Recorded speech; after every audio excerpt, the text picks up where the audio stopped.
Bismillahirrahmanirrahim. Kebanyakan orang itu suka menilai orang lain, tapi dengan penilaian yang amatlah buruk.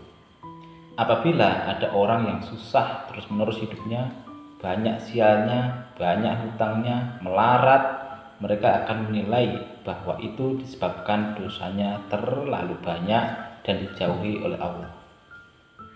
Lain halnya bila ada orang yang rezekinya lancar, setiap usaha selalu berhasil, banyak hokinya, mereka akan mengira yang demikian itu adalah sebab amal solehnya banyak dan dekat dengan Allah. Lalu apakah benar demikian? Mari kita coba simak. Rasulullah SAW pernah mengatakan, suatu hari seorang sahabat bertanya kepada Rasulullah, "Wahai Rasulullah, siapakah orang yang paling berat cobaannya di dunia ini?" Lalu beliau Shallallahu Alaihi Wasallam pun menjawab, para nabi, kemudian orang-orang soleh, kemudian yang sesudah mereka secara berurutan berdasarkan tingkat kesolehannya. Seseorang akan diberikan ujian sesuai dengan kadar agamanya itu.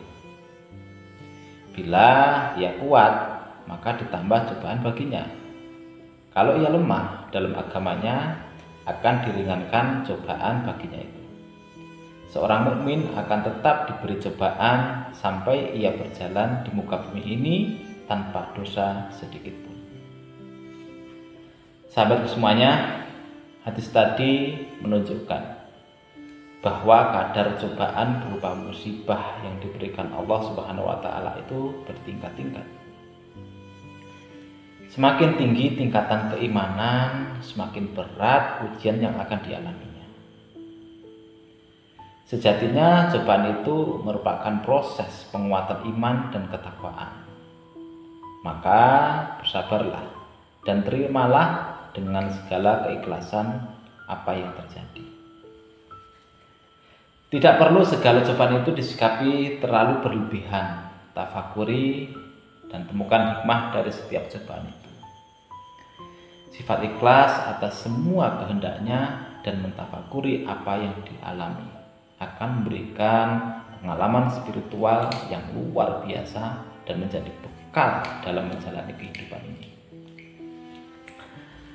Kehidupan adalah sekolah. Nilai ditentukan seberapa hebat tingkat kesabaran, keikhlasan, keimanan, dan ketakwaan kita.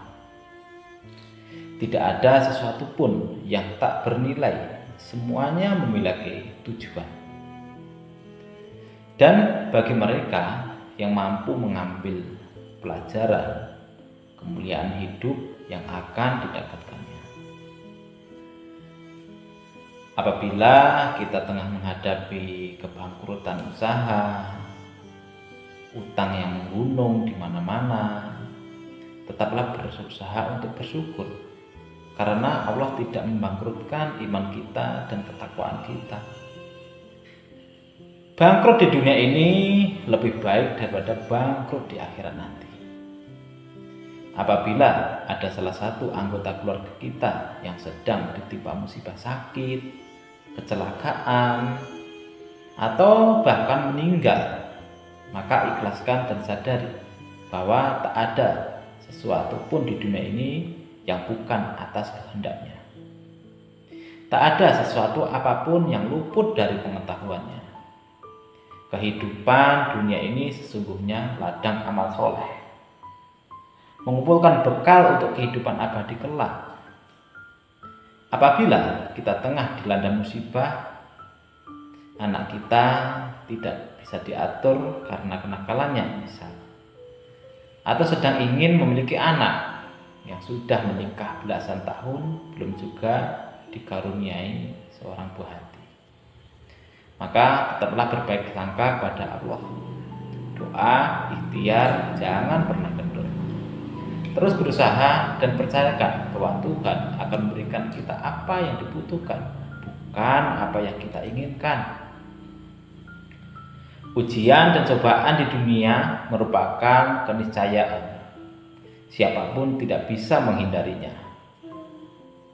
Ya, ibarat pelangi yang menjadi warna-warni kehidupan. Dalam Al-Quran surat Al-Baqarah ayat 155 disebutkan yang artinya, dan sungguh akan kami berikan cobaan kepadamu dengan sedikit ketakutan, kelaparan, kekurangan jiwa dan buah-buahan. Dan berikanlah berita gembira kepada orang-orang yang sabar. Sabar dan bijak dalam menghadapi cobaan dari Allah tidak mudah untuk dilakukan. Ikhlas menerima ketentuannya akan memberikan kekuatan jiwa dan pahala yang besar. Dalam surat Az-Zumar ayat 10 disebutkan yang artinya sesungguhnya hanya orang-orang yang bersabarlah yang dicukupkan pahala mereka tanpa batas. Sahabat, penyakit, kesulitan hidup, kehilangan orang yang paling disayangi, dan bencana merupakan bagian dari skenario indah Tuhan untuk menaikkan derajat kita.